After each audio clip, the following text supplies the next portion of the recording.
Quem é você? Quem é você? Quem é você? Quem você pensa que é? Quem você pensa que Quem é? é você? Quem você pensa que é? Quem você pensa que é?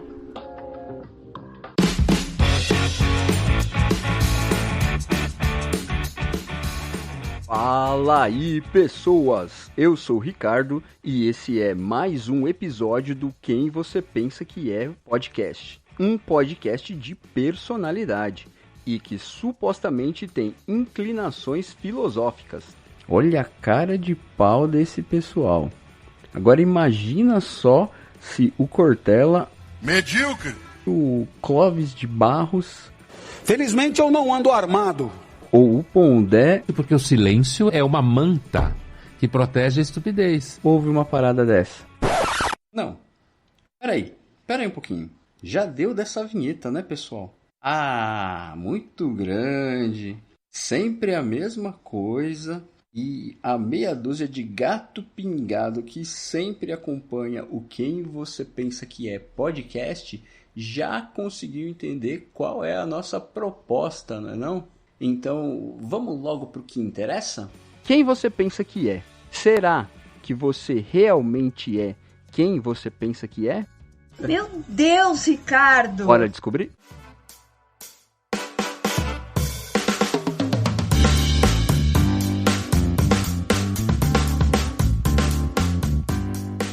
Cara, hoje é um daqueles episódios, eu diria que canônicos, especiais, né? Porque hoje a nossa convidada é aquela que fez o primeiro episódio do Quem Você Pensa Que É. Achei que era o momento de trazê-la de volta aqui pra trocar uma ideia de novo com a gente. Então, pra mim, tá apesar de já ter passado o aniversário do podcast, tá um clima meio de aniversário do podcast. Por isso que eu trouxe ela, a dona Priscila Oliva. Oi, Brasil! Oi, Ricardo! Prazer estar aqui com você de novo.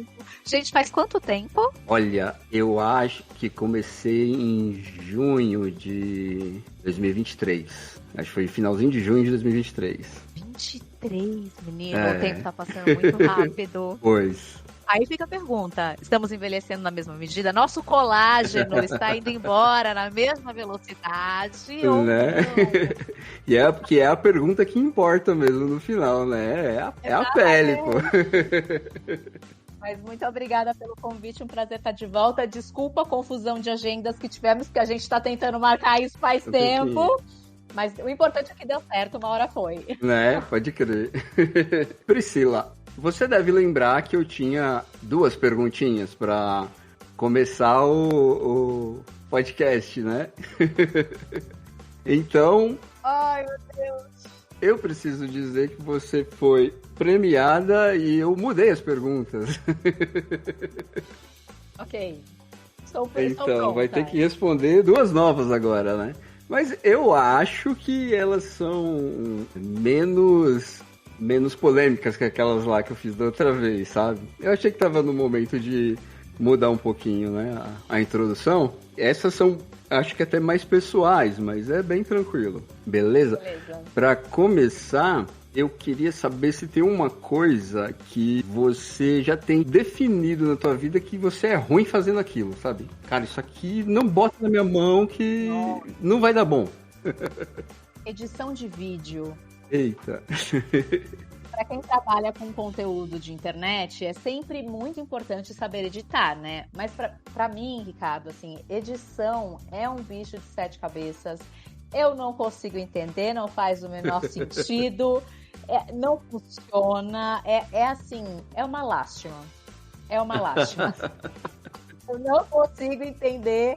Gostaria de aprender, já tentei, mas assim, cara, nossa, pra mim é muito difícil. Edição de vídeo. É uma coisa que não faz sentido na minha cabeça, não é... Tem gente que tem um feeling, né? Eu não tenho esse feeling, então realmente, assim, não é pra mim, não. Eu não tenho uma... Eu até comentei no episódio anterior a esse seu aqui, e eu não tenho uma experiência, assim, em edição de vídeo. Eu nunca precisei editar vídeo mesmo, assim, né? Mas talvez você se lembre que eu tava colocando no TikTok um tempo atrás uns trechinhos do quem você pensa que é. Só tem aquela imagem da capa estática e o trechinho do áudio, né? Cara, eu apanhava pra fazer aquilo, e é tão tosco. Eu apanhava pra fazer aquilo ali. Não, gente, eu acho que existem certos tipos de inteligência. E a gente tem que saber que tem coisas que não somos inteligentes para. E digo uma outra coisa que aí é um pouquinho mais polêmico, né? Que é ser mãe. Não tenho essa inteligência. Não nasci para ser mãe, não quero ser, e é isso. Sabe que eu acho que isso é uma discussão bem recente, né? Que você falou que tem toda uma polêmica e tal. Mas pra mim, sabe, eu já pensei diferente, cara. Mas pra mim eu acho que isso é uma parada de sabedoria mesmo, cara. É você falar, cara, pra mim não dá, então não dá. Eu vou fazer errado, né? Então pra que eu vou me meter nesse rolê, né? E não é uma questão, eu não acho, porque a gente tem que saber também separar o que é uma baixa autoestima, né, uma pessoa ali negativa, do que uma pessoa que se conhece e sabe que aquilo não é pra ela, que eu acho que é nesse lugar que a gente tá falando, né. É claro que todo mundo, com muito treinamento, faz qualquer coisa, né. Se você for muito bem treinado, você consegue operar o cérebro de uma pessoa. Mas você não vai ter a mesma execução, o mesmo brilhantismo que um cara que nasceu com esse dom, entendeu? Então, assim, acho que não, e tá tudo certo. E assim, eu falei que eu já pensei diferente antes, mas eu falo do ponto de vista de quem tem um filho, cara. E que eu, assim, nesse percurso eu falei, não é nada daquilo que eu imaginava, sabe? Não rola essa parada de romantização aqui, tá ligado? De, porque tem que ter filho e blá, blá, blá. Então, não, cara, é BO, é treta. Não, assim, eu acho que você cuidar da formação de um caráter de um ser humano é um negócio de louco, gente. Sim, né? Você está educando uma pessoa, você está formando uma pessoa para o mundo, né? Eu acho uma doideira. Muito obrigada. Tenho tantos livros para ler. Fora que você não tem controle das variáveis aí, né? Assim, você não tem o controle do tipo, o tipo de pessoa que teu filho vai trombar na vida, que tipo de influência vai pesar nele, entendeu? Você tenta fazer o melhor na esperança de que dê certo, tá ligado? Então, pra mim, hoje em dia é sabedoria. Você fala, eu não quero passar por isso porque eu não, sabe, não dá pra mim. Hoje em dia é sabedoria. Mas mesmo, concordo. Então vamos pra segunda pergunta? A segunda seria o contrário dessa daí. Eu queria saber se tem uma coisa que você fala, pode jogar aqui que é comigo. Pode mandar que aqui eu resolvo, sabe? Nossa. Ai, meu Deus, agora começa a sessão de terapia, né? A gente falando de bata. Comigo, uma fofoca. Amor, comigo assim, ó. Se tu quiser saber alguma coisa de uma vida de uma celebridade, um negócio, pode mandar pra mim. Se eu não souber, eu vou descobrir pra você. Eu acho que esse é um talento que eu tenho. Não, brincadeiras à parte. Ai, cara. Eu acho que eu pensei em mandar um roteiro de viagem. Falar, preciso roteirizar tal coisa. Eu acho que é uma coisa que eu faço bem. Não tenho vontade nenhuma de tornar isso uma coisa profissional, é uma coisa minha, mas eu sou uma pessoa que eu gosto muito de estudar, eu gosto de ir atrás de informações, eu gosto de saber coisas e tal, e aí eu acho que meus roteiros de viagem ficam interessantes por isso, por exemplo. Eu acho que eu tô do outro lado nessa questão aí, cara, porque eu sou muito mano, lá a gente vê, sabe? Nossa, nunca! Eu jamais conseguiria viajar com lá a gente ver. Nossa, nunca ia me dar uma agonia, assim, porque eu gosto de saber, principalmente, assim, coisas históricas, sabe? Então, se eu vou visitar um castelo, eu quero saber as pessoas que moravam lá, o que aconteceu, se ele foi bombardeado, quando ele foi construído. Depois eu estudo essas informações, não lembro de nada. Mas naquele momento, pra mim, é importante saber. Eu sinto que eu aproveito mais, sabe? Eu, na verdade, quem faz esse papel aqui é a minha mulher, sabe? É ela que organiza o rolê, porque depender de mim, mano... Meu marido faz isso também. Meu marido também faz isso. O roteiro tá todo na minha mão. É complicado, né?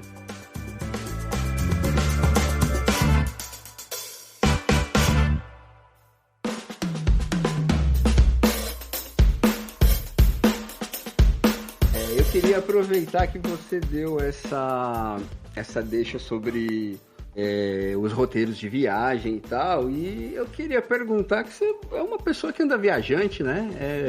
Dubai aqui, Japão ali, né? Queria saber um pouco dessas experiências aí.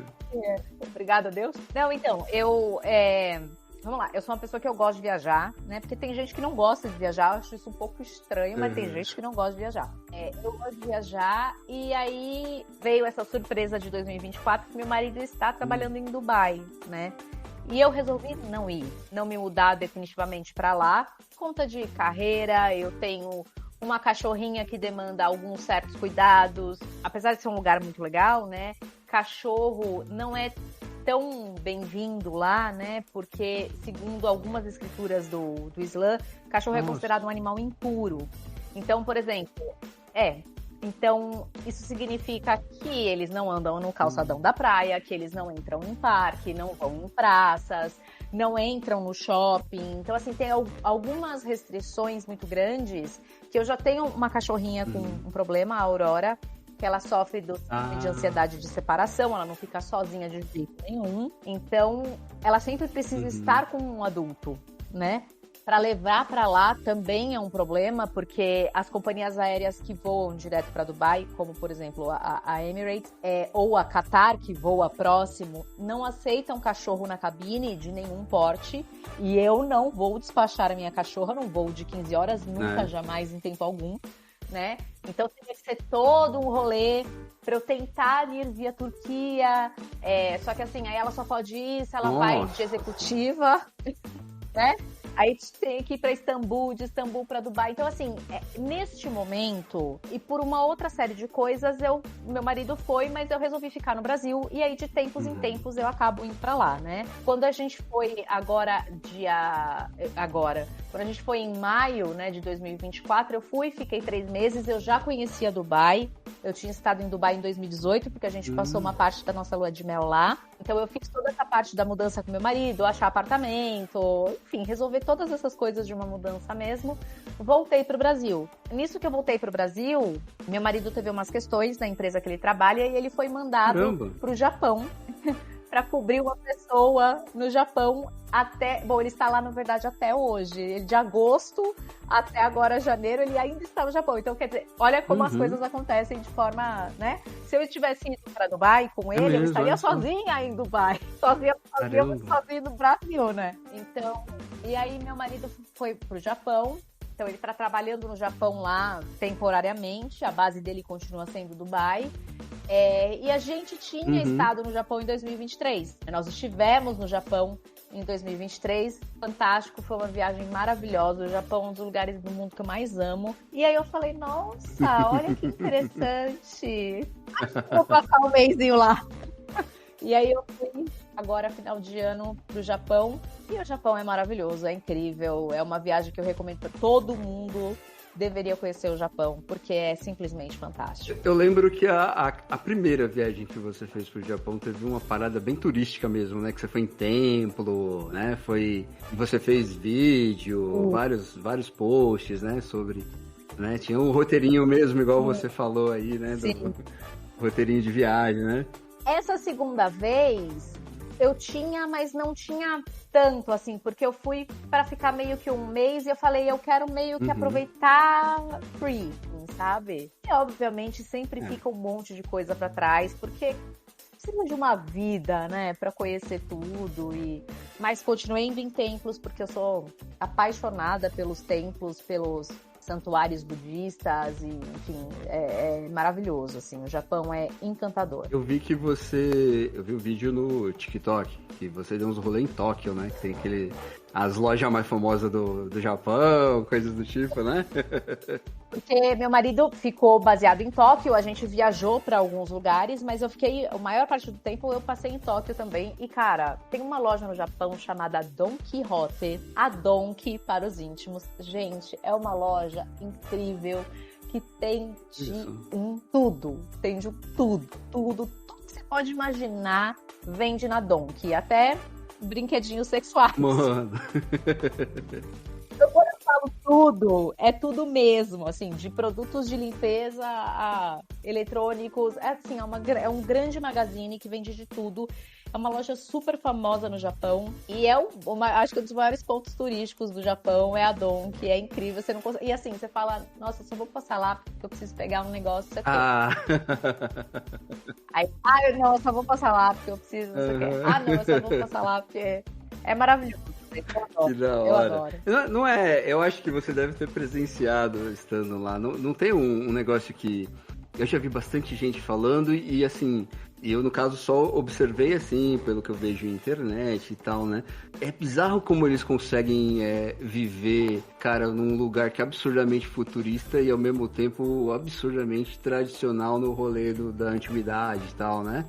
Não, olha, o Japão, ele mexe com a sua cabeça num lugar porque você fala, não é possível. Como que eles conseguem ser tão modernos e tão tradicionais, sabe? Por exemplo, as privadas japonesas é um outro nível, né, amor? É um outro nível. Toca música, sai aguinha, esquenta. Olha. Ela seca seu bumbum ali, ó. É incrível. Não, a privada do banheiro que a gente ficava, você entrava no banheiro, ela abria sozinha, fechava sozinha, dá descarga sozinho. É maravilhoso. É maravilhoso, é outro mundo. Ao mesmo tempo, você tem um serviço de courrier de mala no Japão. Né? O que é bom, facilita muito a vida. E se alguém está pensando em ir para o Japão, utilizem. Que é, por exemplo, você tá em Tóquio e você vai para Kyoto, você pega as suas malas, deixa no hotel especificado, contrata o serviço dessa empresa, vai para Kyoto, essa empresa pega a sua mala e entrega a sua mala para você em Kyoto. Porque nem sempre você consegue viajar com mala grande, você tem espaço nos trens, às vezes você tem que pagar a mais para isso. O trem-bala é um serviço um pouco mais caro, né, que é o Shinkansen, então às vezes para você pagar mais o serviço da mala, então essa empresa deixa a mala lá pra você. E aí você vai lá e o cara te dá um papelzinho. Ele escreve no papel, dá o papelzinho e ele amarra o papelzinho na tua mala. Você fala, essa porra não vai chegar nunca. Vai dar muito errado. Caramba. Você chega no hotel, tua mala tá lá. Sabe, assim, umas coisas que você fala, gente, não acontece. Então. E dá certo. Dá tudo muito certo. Sabe? Você fala, isso aí não vai funcionar. Vai, funciona. Sabe? Então, assim, ele tem essa coisa muito da tradição aliado à modernidade, né? Então, realmente é muito interessante. É um lugar que eu falo que todo mundo encontra um Japão pra chamar de seu, né? Porque você pode ser muito doido, usar os cabelos coloridos, as coisas do mangá e tal, e não sei o quê, e você pode ir pro Japão completamente a coisa dos samurais, do não sei o quê. Você passa por tudo, assim, é um lugar muito completo. E, ao mesmo tempo, tem umas coisas muito pitorescas, porque, por exemplo, a maioria das pessoas e a maioria dos lugares não fala inglês. As pessoas não falam inglês no Japão. E eu lembro que em 2023, a gente ficou num hotel, porque agora a gente ficou numa parte hotel, que aí era um esquema um pouco diferente, né? Que é onde meu marido tá morando. A gente ficou num hotel em Tóquio, que a atendente não falava inglês. Nossa. Aí você fala, imagina você entrar num hotel na Avenida Paulista e alguém não falar inglês? Então, cara, que bizarro. É muito doideira, mas assim, cara, é maravilhoso, Ricardo, porque as pessoas se entendem. As pessoas falam assim, mas como é que você se comunicava com eles quando as pessoas entendiam? Eu falava gestos, sinais. E dá tudo certo, porque eles sabem receber turistas muito bem. Eles são extremamente generosos, eles são extremamente solícitos, eles ajudam, eles são, sabe, compreensivos, eles vão tentar te ajudar. Vai dar tudo certo, assim, no final, cara, super se entende, assim, é maravilhoso. E eu saí do Japão essa última vez falando pro meu marido, que eu falo assim, porra, que ou não, o fato deles não falarem inglês mais legal, deixa a viagem muito mais interessante.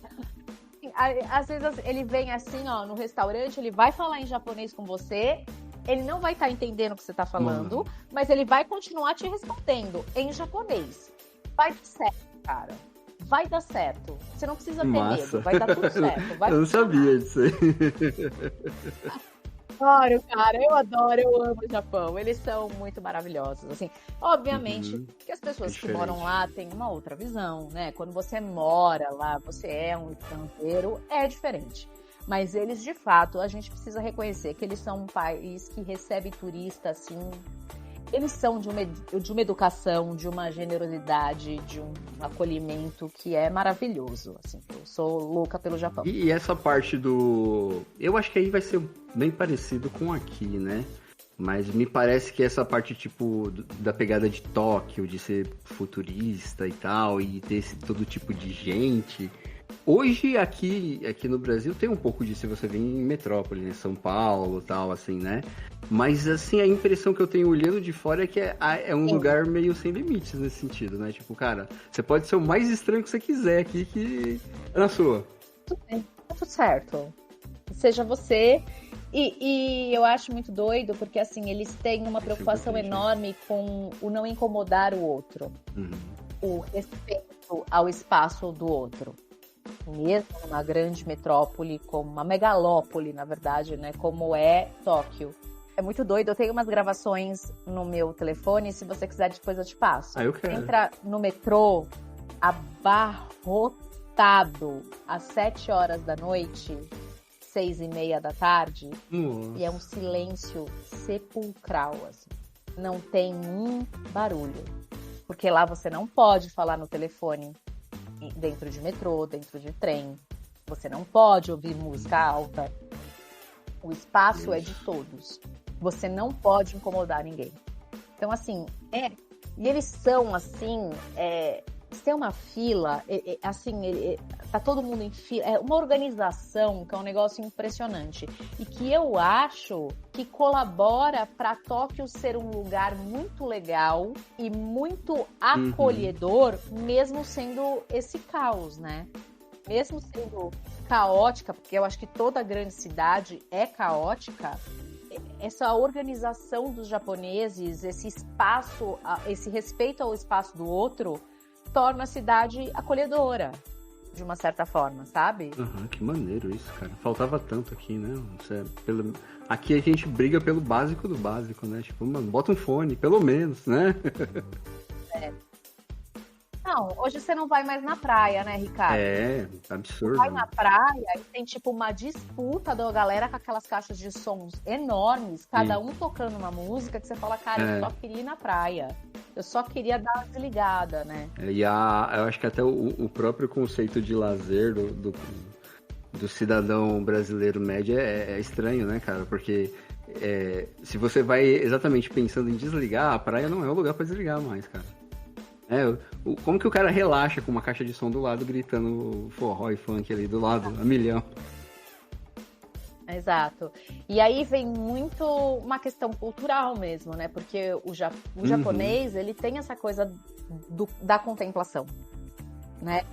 Que você vê nos templos, nos jardins zens, você está ali para contemplar. Zero. A gente não tem isso, né? A gente tá sempre... acho que isso é só uma característica do brasileiro, sabe? Eu acho que o mundo ocidentalizado, no geral, é assim, né? Eles têm muito a coisa da meditação, da contemplação, do vazio, do silêncio. A gente não tem silêncio, né? O silêncio na sociedade ocidental, ele anda quase junto com solidão. Sim, total. Né? Tanto que, às vezes, muitas pessoas não conseguem ficar em casa lavando uma louça ou fazendo uma faxina e tal, não sei o que, se não tem um som, se você não tá ouvindo uma coisa, se você não tá escutando alguma coisa. Você tem que ter alguma coisa ali pra... Eu acho muito doido. Eu sou uma pessoa que eu gosto muito de silêncio. Acho que é por isso também que eu amo tanto o Japão. E é muito doido, porque eu lembro da sensação da primeira vez que eu pisei no Japão, em 2023, que eu saí do avião, a gente atravessou pelo Finger para chegar no saguão do aeroporto. Cheguei no saguão do aeroporto e eu falei pro meu marido, eu virei pro meu marido e falei assim, nossa, que silêncio, né? Porque tudo muito silencioso. Mas, ao mesmo tempo, você anda em várias áreas das cidades grandes que tem aquelas lojas, daquelas máquinas de pegar bichinho, que as músicas estão no talo. Aquilo é uma gritaria. Então, assim, tem lugares específicos das coisas. E você fala, meu Deus, isso também é Japão. Esse lugar caótico, com um som super alto, um monte de gente tentando pegar bichinhos. E eles não têm só bichinhos, eles têm máquinas de tudo, né? Tem máquina que tem até iPhone. Então, assim, você fala, meu Deus, é maravilhoso. Assim, por isso que eu falo que existe um Japão para cada pessoa. Porque eu acho realmente incrível, assim, de a forma como eles conseguem viver em comunidade. E seu marido tem uma previsão de voltar para Dubai ou tá... Não? Ah, não, voltar para Dubai sim, ele deve voltar para Dubai entre maio e... entre março e abril, porque na verdade ele foi cobrir, apareceu um problema, ele foi cobrir uma pessoa que estava de saída, então ele tá com a equipe até chegar uma pessoa nova, ele prepara essa pessoa e ele volta para Dubai. Ah, e até lá você vai voltar ainda no Japão ou nem? Ai, eu não sei se vai dar tempo. Gostaria. Mas eu não sei se vai dar tempo, cara. Mas você sabe que eu super entendo, porque se você gosta de acompanhar gente que viaja, tem gente que vai pro Japão todo ano. Todo ano vai pro Japão. Né? Vai para outros lugares, mas em algum momento vai pro Japão. E eu entendo completamente essas pessoas. Caraca, se eu pudesse, se eu tivesse condições, uma vez por ano eu iria pro Japão. É muito legal, é muito da hora. É muito legal. Vamos fazer então um comparativo. Eu quero as suas impressões agora de Dubai. Você foi 2 vezes também, né? Fui uma vez, fiquei 5 dias em 2018. E aí fui agora, fiquei 3 meses da primeira vez, depois fiquei mais uma semana na volta do Japão, né? Porque até é o caminho, né? Cara, Dubai é muito louco. É muito louco, porque é um deserto, né? É um deserto, e aí você fala, na década de 70, se vocês jogarem, você e vocês aí que estão ouvindo, jogarem fotos de Dubai na década de 70, que estão na internet, cara, não tinha absolutamente nada. E você olha hoje e fala, meu Deus do céu, olha que os caras construíram, assim. Eu acho que as pessoas têm uma visão ainda um pouco distorcida de Dubai. É um lugar muito legal. É um lugar que você encontra coisas do mundo inteiro. O que você quiser achar lá, você vai achar em Dubai. Inclusive, grandes redes de restaurante norte-americanos, as grandes marcas. Tem lá, cara. Tem tudo lá. Obviamente, pra mim, o pior lado de Dubai é o calor. É muito quente. E eu passei o verão em Dubai. Meu Deus, nem o verão ainda? O verão de Dubai, cara, o verão de Dubai é muito cruel. Eu acho que isso acaba sendo, na verdade, uma questão do porquê que as pessoas vão embora de Dubai. Tem muita gente, né? Na verdade, hoje, a maior parte da população de Dubai é de estrangeiros. Então, eu acho que essa parte acaba sendo um ponto muito positivo, que as pessoas conseguem se adaptar fácil, porque querendo ou não, tá todo mundo ali no mesmo barco, né? Uns, obviamente, com mais dinheiro, os outros com menos, né? Não, gente, não é todo mundo em Dubai que é rico, existem pessoas pobres em Dubai, sim, né? Pessoas que trabalham e que tem que ralar muito pra conseguir botar dinheiro em casa, isso existe, isso acho que é importante falar. Mas é todo mundo estrangeiro. Então tem um quê multicultural, igual São Paulo, assim?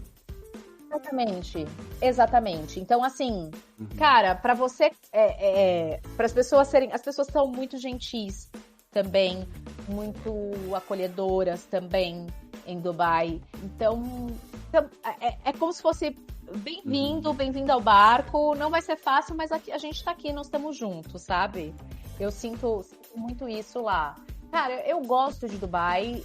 O que me falta, o que eu sinto falta, e que eu acho que esse também é um dos motivos para eu não ir definitivo agora, que eu acho que para mim seria um problema, a minha profissão não existe lá, né? Gente, que eu sou atriz de teatro.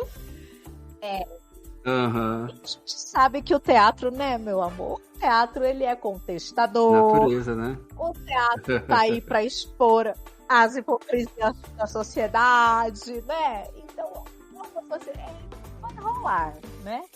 Mas, de todos os países árabes e islâmicos, os Emirados Árabes hoje são bem tranquilos e são bem abertos. Tanto que, bom, tá tendo temporada de show do Coldplay lá agora. O Coldplay tá fazendo... Eita! Essa semana eles estão lá. Estão fazendo um monte de show lá. Vai muito... Tá tendo muito musical. O pessoal de Londres apresenta. Eles fazem temporadas curtas, 3, 4 dias, mas eu já acho um grande avanço, claro cara. Né? Enquanto eu tava lá, ia ter Chicago em Abu Dhabi. Olha só.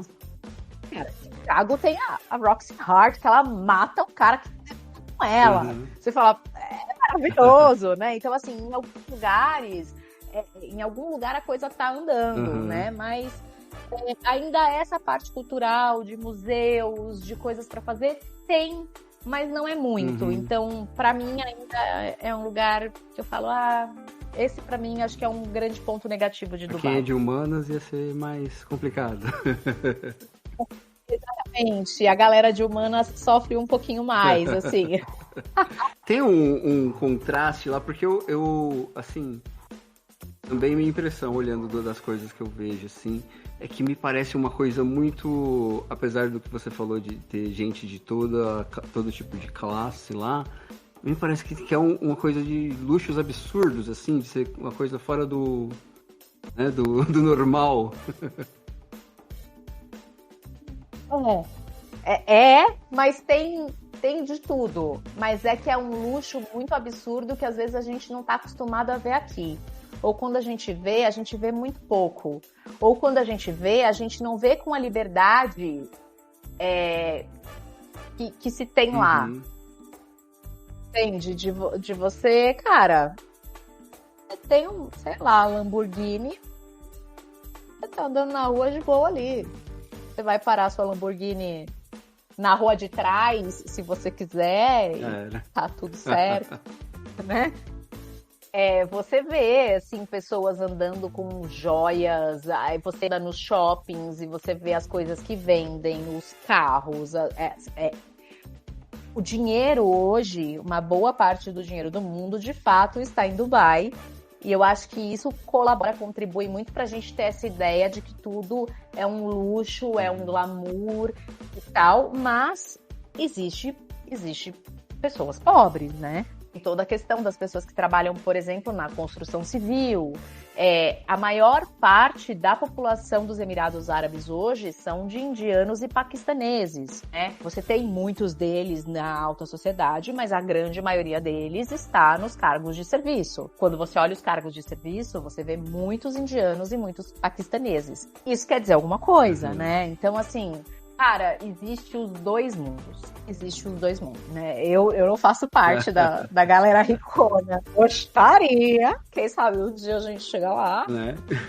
Mas o difícil lá é que ela é uma cidade muito cara. E assim, muito cara, que faz você olhar para os preços de São Paulo e falar, olha, São Paulo é razoável, sabe? Então, isso é um baita de um problema em Dubai, assim, o custo da qualidade de vida. Quando eu falei que a impressão que eu tenho de riqueza de lá, cara, vai até, começa na arquitetura já, sabe? Parece que é tudo muito megalomaníaco, assim, sabe? É muito gigantesco, não é? Eles têm agora, né, até segunda ordem, eles têm o maior prédio do mundo. Mas a Arábia Saudita vai inaugurar e vai tirar o reinado do Burj Khalifa. Então eles têm essa coisa com a arquitetura, mas assim, eles têm essa coisa com tudo, de ser o maior, de ser o melhor, de ser... Tanto que eu tinha brincado e falado o Réveillon é muito comemorado lá, né, Ano Novo e tal.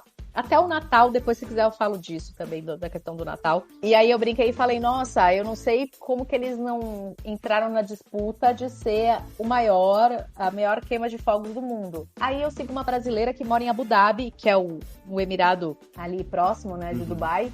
E aí ela falou que o Réveillon de Abu Dhabi é a maior queima de fogos do mundo, porque a queima de fogos de Abu Dhabi dura 50 Meu minutos. Deus, 50 minutos. Sabe?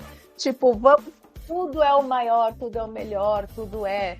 E eles têm uma coisa com limpeza que é assim, cara. Os Emirados Árabes e principalmente Dubai é de uma limpeza impecável. Impecável, cara. Assim, tem, inclusive porque você não pode jogar lixo na rua, você não pode, mas eles têm essa coisa com a limpeza muito forte. Aonde você vai, está tudo limpíssimo.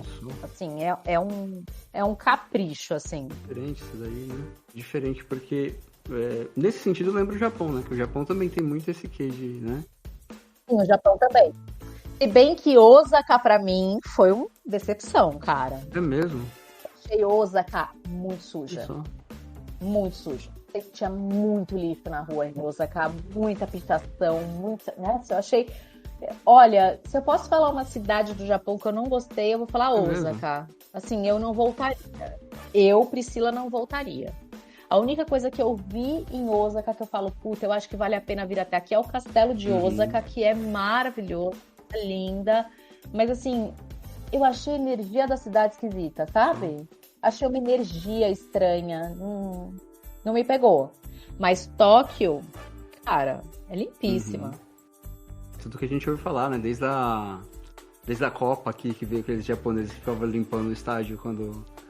né? Não, eles são. E assim, por exemplo, no Japão, é difícil você achar lata de lixo na rua. Não tem lata de lixo na rua.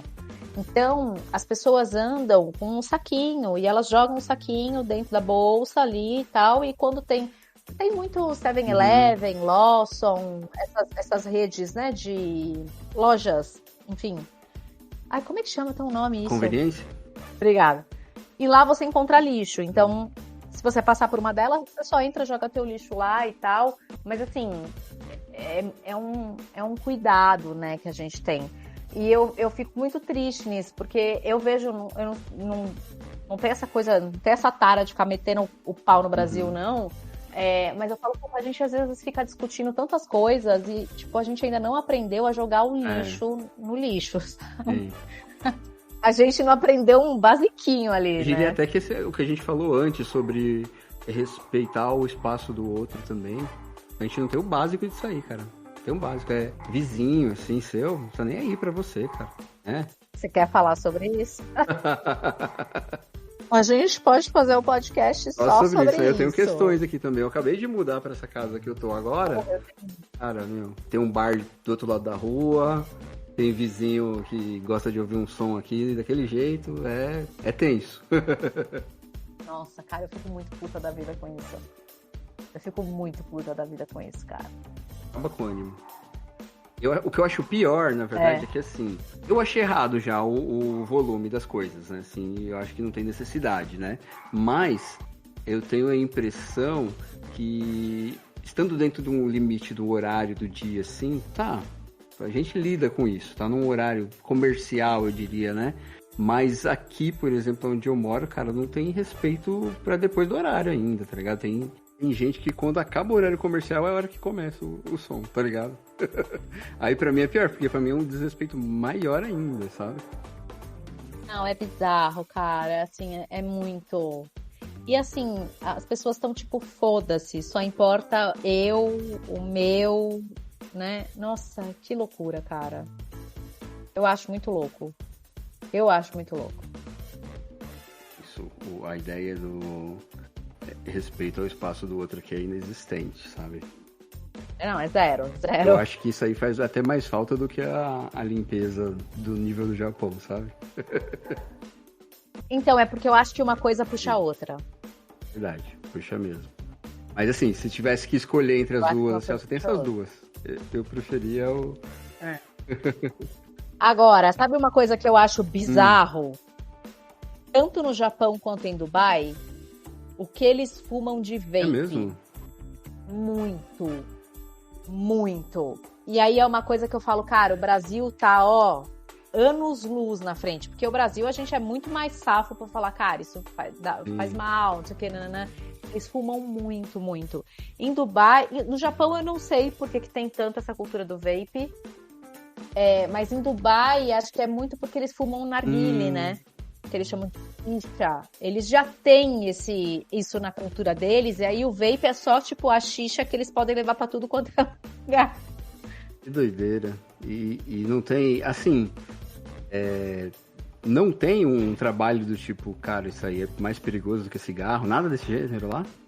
Então, não me lembro de ter visto, mas pelo fato de eu não ter visto não quer dizer que não exista, né? Eu acho que deve existir, com certeza, pessoas falando e, enfim, tentando alertar. Mas assim, aqui no Brasil a gente é muito mais... Aqui teve uma briga brava contra cigarro. Eu acho que era começo dos 90, talvez. Foi tipo isso, né? Teve proibição daqueles comerciais que o...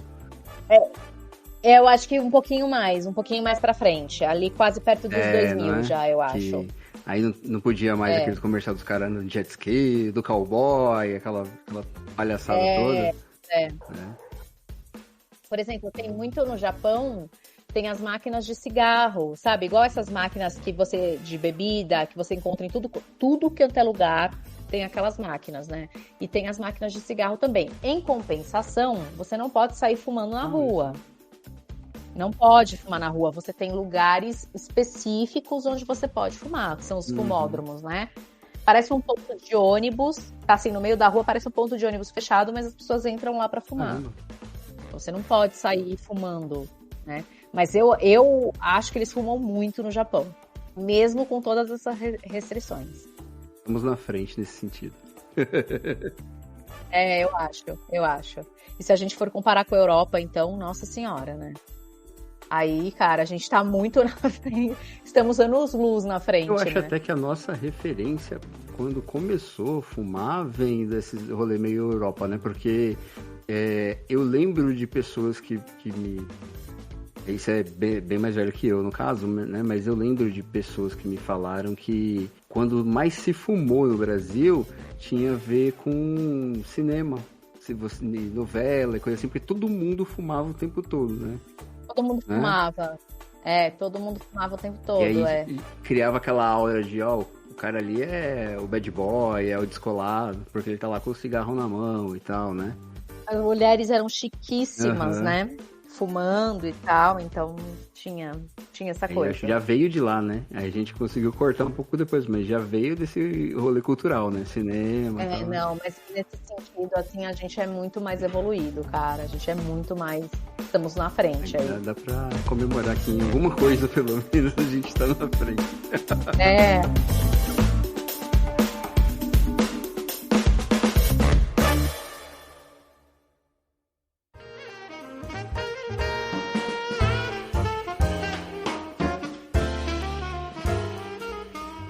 Bom, Priscila, eu queria que você falasse um pouquinho daquilo que a gente estava falando um pouco antes de começar a gravar, sobre o teu ano literário aí, que você tem todo esse rolê de... Nossa, 2024 foi um terror na minha vida de leitora. Foi um ano muito também por conta das viagens, dessas coisas. Eu tenho uma coisa muito ruim que eu não consigo ler no Kindle. Sério?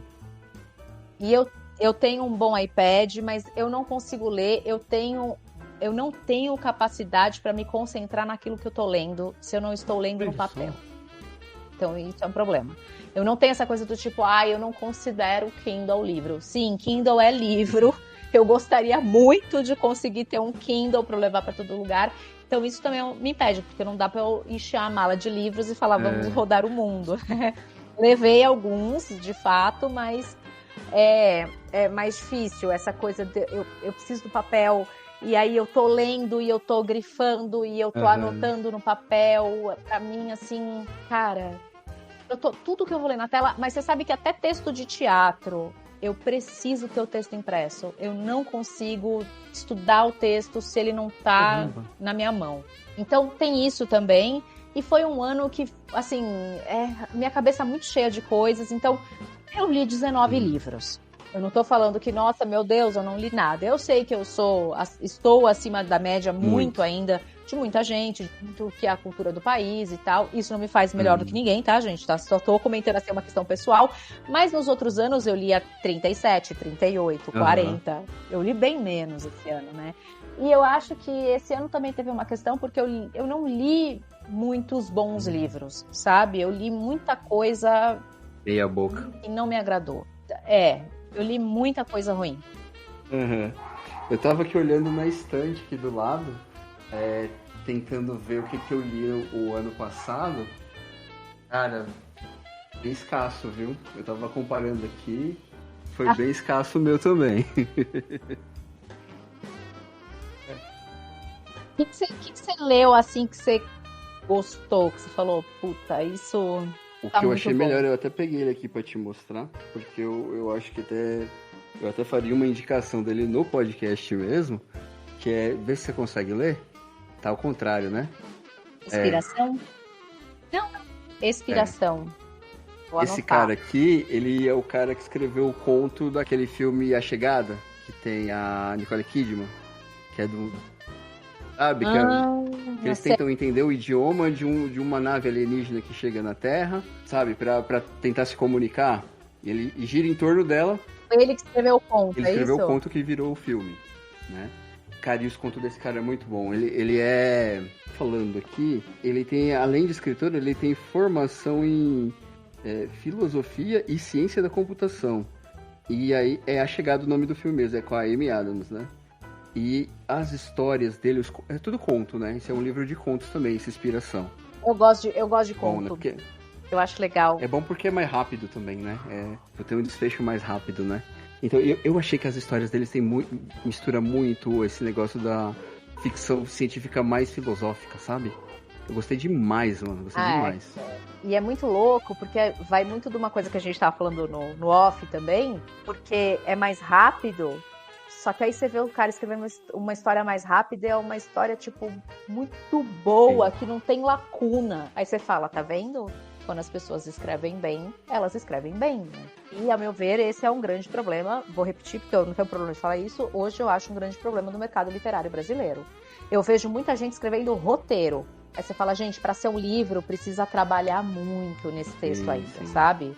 Aí eu vejo um problema, sabe do quê? Eu acho que isso além daquilo que a gente tinha falado um pouco antes, que é essa ideia de linha de produção de literatura, que aí gera, sabe, sempre tem que ter um livro novo saindo para virar o melhor livro dos últimos tempos da última semana, e aí acaba aprovando um monte de porcaria, né? Mas eu acho que aí também tem uma outra questão, que é a ideia de que, assim, digamos que tem essa galera que tá começando a escrever agora, que tá se achando o escritor, né? Tá começando a lançar as histórias e tal. Cara, se as influências deles foram esse tipo de livro, tipo um Dan Brown, você falou de roteiro, eu lembrei de Dan Brown. Porque, assim, do jeito que tá a história do Dan Brown, é só filmar, que é um roteiro, tá ligado? Tá ali, né? É verdade. Aí, digamos que, tipo assim, a galera que tá começando a escrever agora pegou autores do naipe do Dan Brown como referência, cara, vai sair mais um monte de roteiro igual, né? Eu já tenho um problema com a própria ideia do jovem adulto, sabe? Porque parece que quase sempre essa literatura é mais superficial, sabe?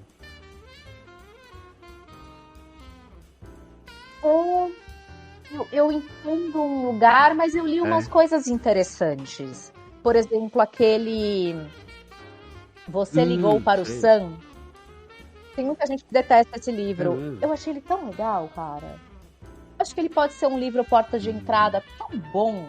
E eu acho que ele trata um tema... Ele trata do luto, né? E a gente não tem paciência para personagens em luto. Você pode prestar atenção. Todo livro que tem personagem passando por luto, o personagem é colocado como chato. Ai, chato. Personagem chato.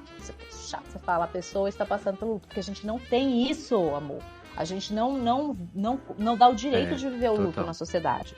Então, mas então seja legal. Tem uma menina que ai, meu Deus, eu tenho problemas com o nome, que ela escreveu Os Davenport. É também jovem adulto. E é uma história que ela se baseou numa história real, tá? de uma família negra de alta sociedade, dona de uma indústria automobilística nos Estados Unidos no início do século XIX. E essa família existiu. Não sei se exatamente o mesmo sobrenome, mas essa família existiu. Cara, não, assim, tipo, não é a maior obra da literatura, mas tá redondinho. Tá ali, sabe? Você vê a dedicação de um autor. Você vê um autor trazendo camadas. E teve uma vez, eu respondi esse comentário, porque teve um outro livro que eu achei pavoroso, que tem um livro que eu achei assim, que é A Trança, da Letícia Colombani, será o nome dela? É A Trança. É um livro que vai contar a história de 3 mulheres e essas histórias se cruzam. O livro tem 250 páginas. Tá contando a história de 3 mulheres. Você não tem como contar a história de 3 pessoas profundamente em 250 páginas. Você fala, amor, é um roteiro incrível, mas bora escrever um livro? Bora aprofundar? E aí uma pessoa escreveu no YouTube pra mim assim, mas nem sempre um autor tem que escrever em camadas. Ela só quis escrever uma história leve. Você fala, não, amor, camadas de um personagem sempre precisa ter. Você pode ter uma história leve, mas esse personagem precisa ter camadas. Entende? Então, assim... É meio triste, cara. Estamos passando por um momento triste. E aí você vê, por exemplo, eu fui no final do ano passado, teve a Bienal do Livro aqui em São Paulo, e assim, cara, muito comercial. A coisa muito comercial, que até aí tudo bem, tá? É disso mesmo. A Bienal serve pra isso e tal, mas assim, parece que foda-se. Sabe? É só pra vender livro mesmo, foda-se que está sendo comercializado, se não é bom, se não é, vai vender, pro pessoal falar no TikTok que é a melhor literatura do mundo, e aí você vai ler e fala, meu Deus, não é possível uma coisa dessa. Eu enxergo uma culpa do pessoal das resenhas da internet, sabe? Porque, assim, lembra que eu comentei antes da gente começar a gravar, que quando eu comecei a conhecer os cara que fazia resenha no Instagram, me gerou uma ideia de, cara, tem mais gente lendo, que da hora, esse pessoal tá incentivando uma galera a ler, né?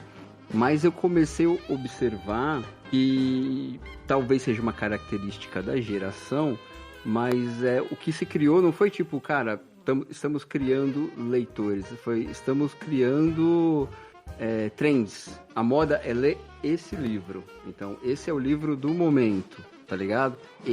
Várias vezes eu percebi no Instagram mesmo essa parada de endeusar o livro que acabou de sair de fulano de tal, sabe? Esse cara, a obra definitiva do maior escritor do universo, sabe?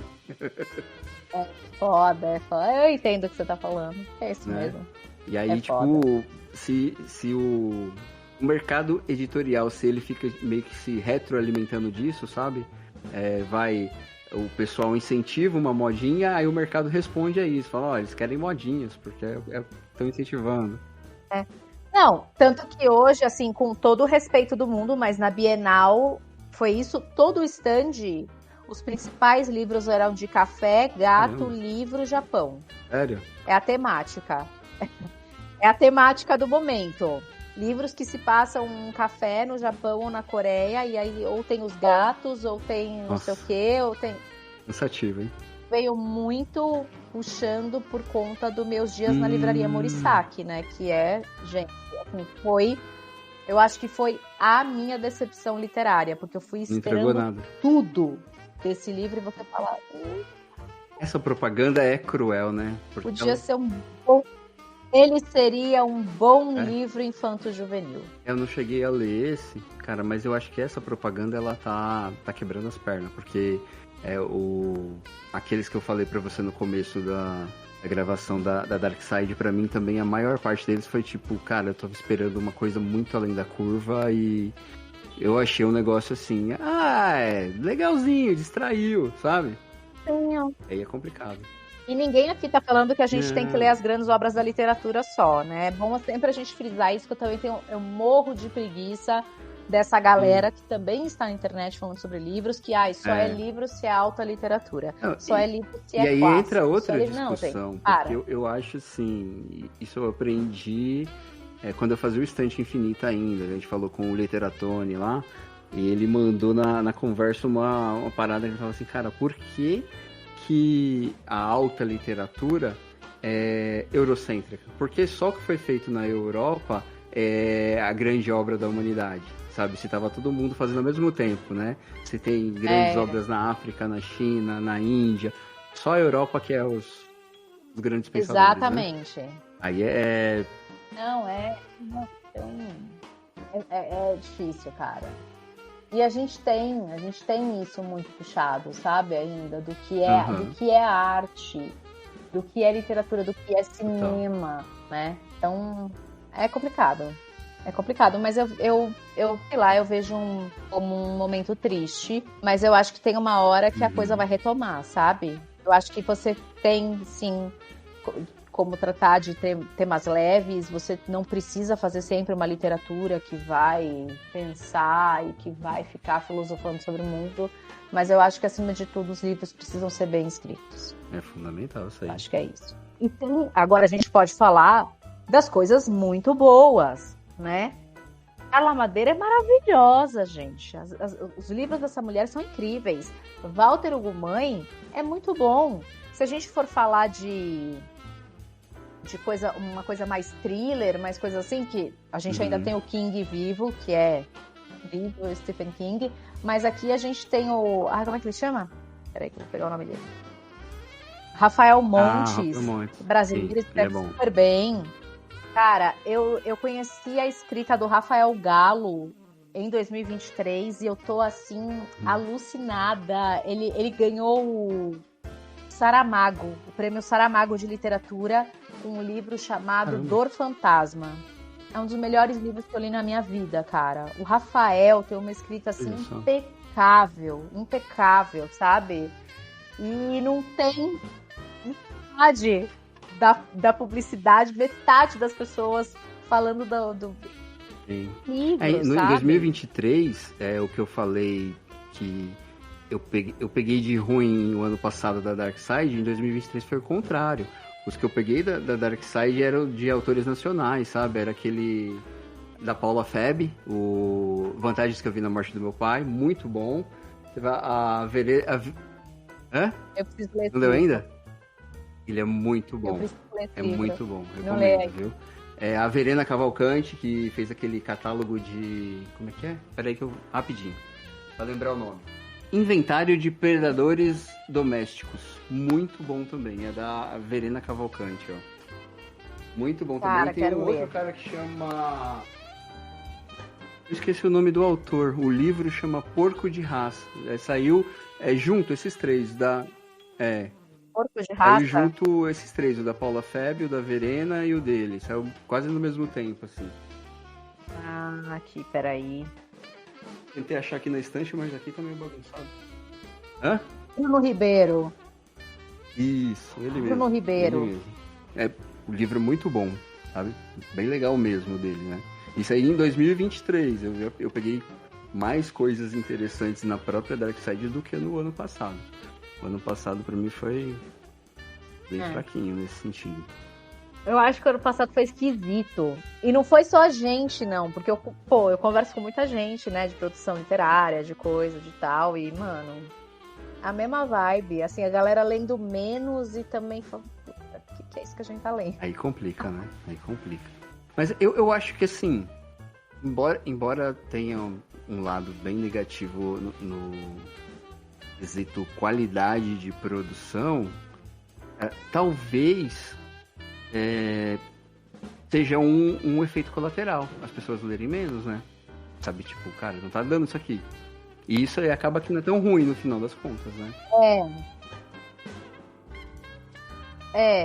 Não, assim, eu acho que sempre é bom. Assim, eu acho que é melhor... Cara, é uma merda que eu vou falar, mas é isso. Melhor ter as pessoas lendo livros que não são tão bons do que não tá lendo nada.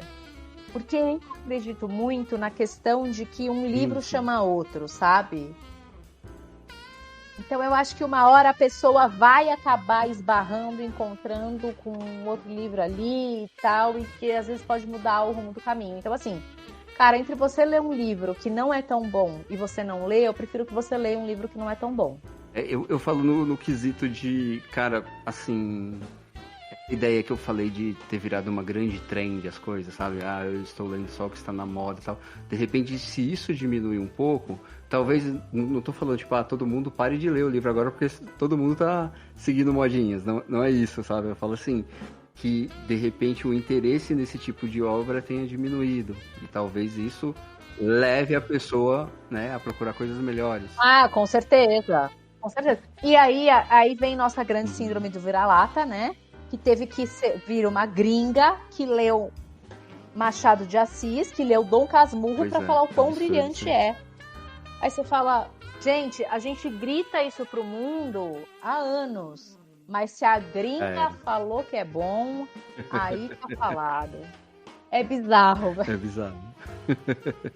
Oh. Mas eu acho, aí eu tô chutando mesmo, sabe?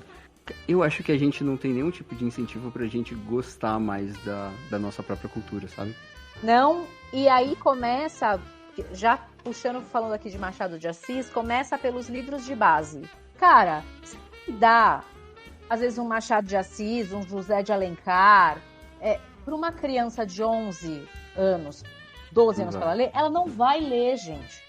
O mercado editorial brasileiro, e principalmente as escolas, elas precisavam exigir do mercado editorial brasileiro, assim, o MEC deveria exigir que tivesse adaptação das obras para as crianças e para pré-adolescentes.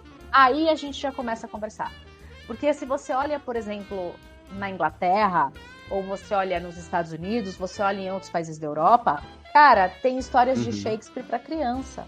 Não é a profundidade, não é aquilo, mas você já está adaptando, entendeu? Você já está traçando esse caminho. Uma hora, o Romeu e Julieta original, vamos dizer assim, né, a versão, vai chegar na mão dessa pessoa. E aí ela já vai ter um negócio tipo, eu já vi isso lá, mas agora a gente vai ver na profundidade. Porque agora tu tem maturidade para entender as coisas. Cara, se der Dom Casmurro uma pessoa de 11 anos ler, Macunaíma, cara, é difícil pra caralho. Então, gente, não vai. E aí, hoje ainda, porque a gente é de uma geração, né, meu amor, que a gente não tinha telefone, a gente não tinha distração, a gente não tinha redes sociais. Você vai competir mesmo com o Instagram? E você acha que a pessoa vai gostar de Macunaíma? Não vai, sabe? Então, assim, a gente precisa abrir um pouco isso. Nesse sentido, sabe? Adaptar as grandes obras literárias brasileiras para crianças e pré-adolescentes. Porque você começa a fazer uma eu acho que de assim, base. já ajudaria pra caramba se tivesse alguma coisa do naipe que foi a coleção Vagalume pra gente, sabe? Acho que já seria um puta adianto, mano. Não é? Maravilhoso! A coleção Vagalume a coleção Vagalume é uma joia, né? É uma instigou um monte de gente a gostar. Eu tava com vontade, muito. Tava com vontade de, porque eu tive, e aí as coisas foram embora, tal. Falar, cara, acho que eu quero refazer minha coleção Vagalume, de comprar os livros todos de novo, porque é muito legal, cara. Eu não tive a coleção toda, eu li algumas coisas que foram passadas na escola. Li algumas coisas, mas não tive ela inteira. Mas eu fiquei com vontade de ter ela inteira agora, adulta, sabe? Total, eu peguei aquele Mistério dos 5 Estrelas, O Escaravelho do Diabo. É louco, é lindo. Ai, eu amava! Droga da Obediência! Legal, cara, nossa. A gente teve, querendo ou não, a gente teve boas referências, né? De escritores brasileiros, eu acho que isso que é importante falar, né? De escritores brasileiros. Isso é louco, eu já ia criar uma molecada que valoriza já um pouco mais do que é feito aqui, né? Já ia fazer uma diferença. Um livro que chamava A Montanha Encantada, dos doentes. Era muito legal, cara, eu ainda penso nessa história. eu queria reler, porque eu queria reler sim. com hoje, né? Pode crer, Como é que né? a De coisa me repente, bateria? né? É meio paradoxal, né? Porque tem algumas obras que elas só eram perfeitas porque a gente leu naquele momento lá, né? Se pegar agora, né? Ah, sim, com certeza. É tipo você ir na Disney com 5 anos Sim, e você ir na Disney sim. com 40, né? Assim, tem uma certa magia Uhum, que se perdeu ao longo da vida. Aí né? o dilema é esse, é você saber se tem obra que é melhor deixar intocada, tem obra que às vezes dá pra encarar de novo, né? Eu queria encarar. A coleção Vagalume, É. acho que eu queria encarar. Acho que eu ia ser feliz encarando a coleção Vagalume. Pelo que eu lembro, cara, eram histórias excelentes, assim. Então, talvez ainda se mantenham, né? A gente tá caminhando pro final, porque aqui eu... Ai, é tão Não, legal. Eu gosto de bater papo com você. Eu sou bom nisso, né? Eu não falei naquela hora lá da pergunta, mas eu sou bom em conversa. Conversar é comigo mesmo. E conversa. Então, mas assim, pra gente ir pra reta final, então, eu tenho mais uma pergunta. Eu não lembro se eu fiz pra você da outra vez essa daí, então talvez... Ai, meu Deus. Eu não tenho memória, então talvez eu também não lembre se você me fez. Então já ajuda, porque... Não temos memória. Eu tenho colocado agora no final dos episódios a pergunta que dá nome pro podcast. Eu quero saber quem a Priscila Oliva pensa que ela é. Eu acho que você me fez essa pergunta. Olha aí. Não foge, não. Olha, eu tô num momento da minha vida de muita virada, né? Eu, não só com tudo que tá acontecendo na minha vida, do meu marido morando fora, e eu indo, voltando e tal. Eu vou fazer 40 anos esse ano. Chegou esse momento. Então, eu vou te responder que talvez eu não saiba, porque eu acho que eu tô num momento de redescoberta de algumas coisas, sabe? Eu acho que a gente tá sempre correndo atrás das coisas e querendo provar coisas e querendo que as coisas deem certo e achando que a vida, se não caminhar desse jeito, vai dar errado e tal, e não sei o quê. E às vezes o universo não surpreende a gente com coisas boas ou com coisas ruins, enfim, cada um na sua caminhada, cada um na sua vivência, e que a gente pode se redescobrir, né? Total. Eu li uma coisa essa semana que eu acho que vem muito nisso também, que você sabe que existe sempre uma cobrança maior em cima das mulheres, todas as coisas, né? E aí uma pessoa que comentou assim, né, da idade da Fernanda Torres ganhando Da Demi Moore também, né? Que é parecido, né? a Demi Moore, a Tilda Swinton. Assim, você vê que, cara, tá tudo certo, né?